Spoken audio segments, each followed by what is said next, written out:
In this next text set, you are reading our short stories for the Harlem Renaissance Unit from Zora Neale Hurston and Nella Larson.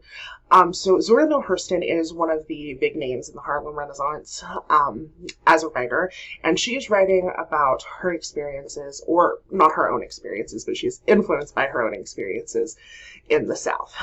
She grew up in Florida, in Eatonville, and you'll learn more about her influence on that community in the next video, but she had a background in anthropology. She had studied anthropology under some very notable people in the field, and she approached her writing as with that in mind. So in a lot of her work, she is considering the idea of sort of protecting the integrity of and embracing and sharing those pieces of her community and culture as an African American woman, as a Southerner, that she felt were of this anthropological cultural significance, or she's using that to influence her work and craft her style as part of that tradition. This led to some sort of an interesting relationship between her and the majority of the Harlem Renaissance community. Number one, she did not always, her work was not always as highly regarded in the Harlem Renaissance community as some other names in the community. So her most famous novel is Their Eyes Were Watching God, and in that novel, she uses dialect, just like she does in Sweat.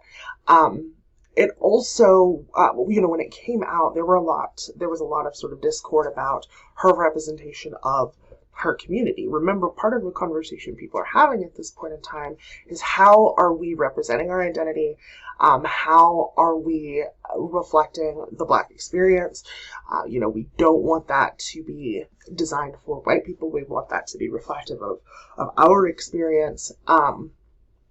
With no apologies. And that was how many in the Harlem Renaissance community felt.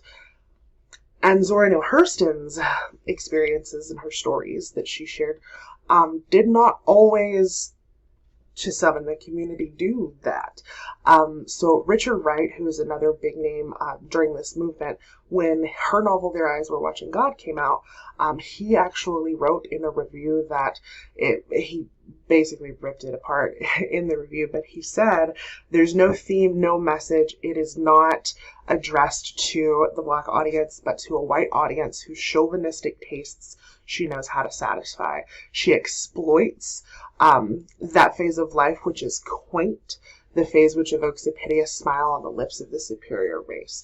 So, and this is another member of the Harlem Renaissance who is, sort of slamming her novel as trying to appeal to or convey this idea of Black experience that white people would appreciate.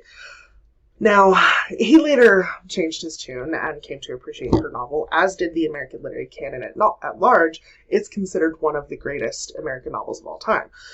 However, that it's an interesting thing to note in terms of the diversity among the Harlem Renaissance community and how, there were a lot of different ideas about how this self-assertion of identity was going to work.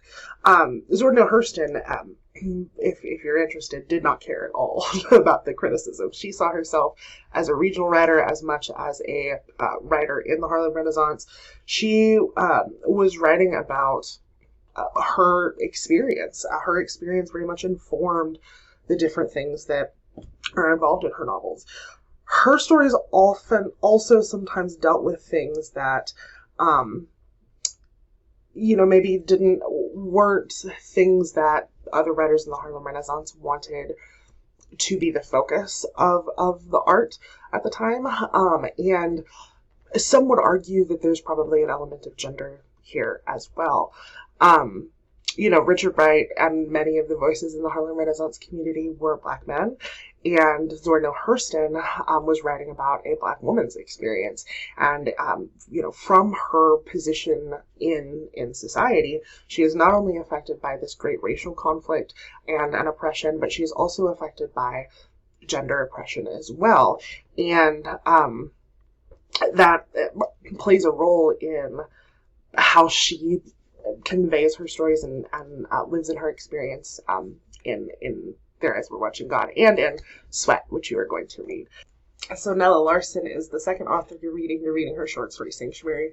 She's primarily a novelist who's one of the more celebrated novelists of the Harlem Renaissance, and she has, similar features in her writing to Zora Neale Hurston, but also there are distinctions to her experience because remember, cultural experience is so central to this movement.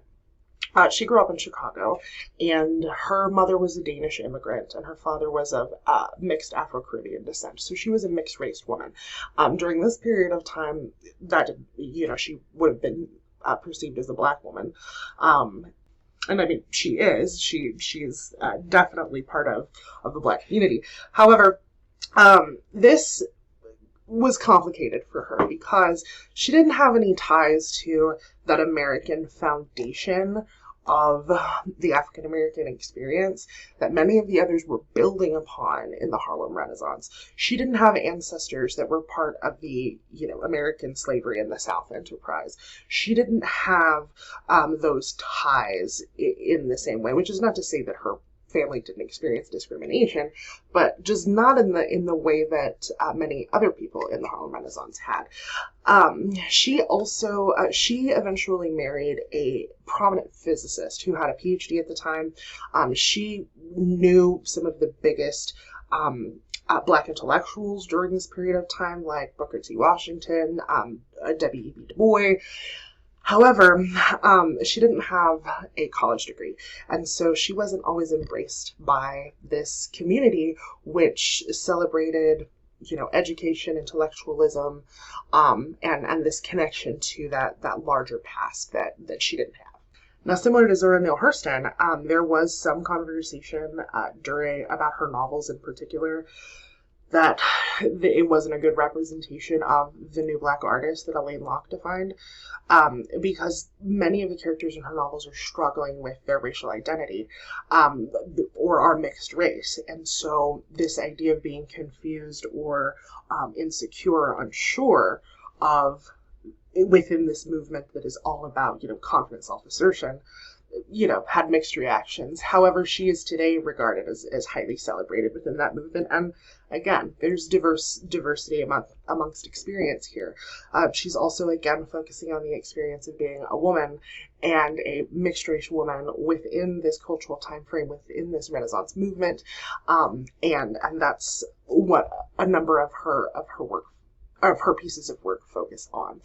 She wrote very few short stories. Sanctuary is one of the only ones that she did, but it's an interesting example of this cultural and racial conflict that she had grappled with throughout her life and that many within the Harlem Renaissance were experiencing.